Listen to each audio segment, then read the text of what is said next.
അൻവർ നടത്തിയ പരാമർശങ്ങളിൽ മുസ്ലിം ലീഗ് നേതൃത്വത്തിന് എതിർപ്പ്.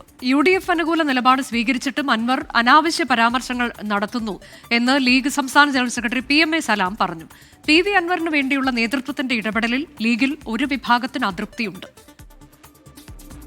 PV അൻവറിനോടുള്ള സമീപനത്തിൽ കോൺഗ്രസിനകത്ത് ഭിന്നാഭിപ്രായമുയർന്ന വേളയിലും അൻവറിനെ മുസ്ലിം ലീഗ് തള്ളിപ്പറഞ്ഞിരുന്നില്ല. മുന്നണി പ്രവേശന ചർച്ചകളിൽ അൻവറിനെ പിന്തുണയ്ക്കുന്ന നിലപാടായിരുന്നു ലീഗ് നേതാക്കൾ സ്വീകരിച്ചത്.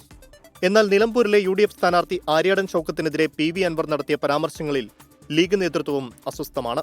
ആവശ്യമില്ലാത്ത പരാമർശങ്ങൾ അൻവർ നിരന്തരം നടത്തിക്കൊണ്ടിരിക്കുകയാണ്. അതിനെ സംബന്ധിച്ച് UDFിലെ ഘടകകക്ഷികൾക്കുള്ള അഭിപ്രായങ്ങൾ അൻവറിനോട് ഇന്നലെ തന്നെ മുസ്ലിം ലീഗിന്റെ ഭാഗത്തു നിന്ന് പറഞ്ഞിട്ടുണ്ട്. അതൃപ്തി ലീഗ് നേതൃത്വം ഇന്നലെ PV അൻവറിനെ അറിയിച്ചു. അതേസമയം വിഷയത്തിൽ ശുഭകരമായ പര്യവസാനമാണ് പ്രതീക്ഷിക്കുന്നതെന്ന് PK കുഞ്ഞാലിക്കുട്ടി പ്രതികരിച്ചു. കൂട്ടായ ചർച്ചയും കാര്യങ്ങളും ഒക്കെ നടക്കുന്നുണ്ട്. ഇലക്ഷൻ ആവുമ്പോൾ എല്ലാവരും പരസ്പരം തെരഞ്ഞെടുപ്പ് വിജയം എങ്ങനെ ഉറപ്പുവരുത്താം എന്നുള്ളത് സംബന്ധിച്ച് ചർച്ചകളും ആശയവിനിമയങ്ങളും നടക്കുന്നുണ്ട്. നിങ്ങളതിൻ്റെ ഒരു പര്യവസാനം എന്താണ് എന്ന് നോക്കിയാൽ മതി. പ്രവചനങ്ങൾ നടത്തേണ്ട ആവശ്യമില്ല. പ്രായോഗികമായി എന്ത് സംഭവിക്കും എന്നുള്ളത് നമുക്ക് നോക്കാം. അതേസമയം അൻവർ കോൺഗ്രസ് പ്രശ്നത്തിൽ മുസ്ലിം ലീഗിന്റെ റോൾ എന്ത് എന്ന ചോദ്യം ഒരു വിഭാഗം പ്രവർത്തകരിൽ നിന്ന് ഉയരുന്നുണ്ട്.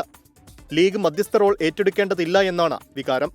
PV അൻവറിന് വേണ്ടി ലീഗ് സംസാരിക്കുന്നതിൽ നിലമ്പൂരിലെ പ്രാദേശിക ലീഗ് പ്രവർത്തകർക്കിടയിലും എതിരഭിപ്രായമാണ്. റാഫി കരീം, 24 നിലമ്പൂർ.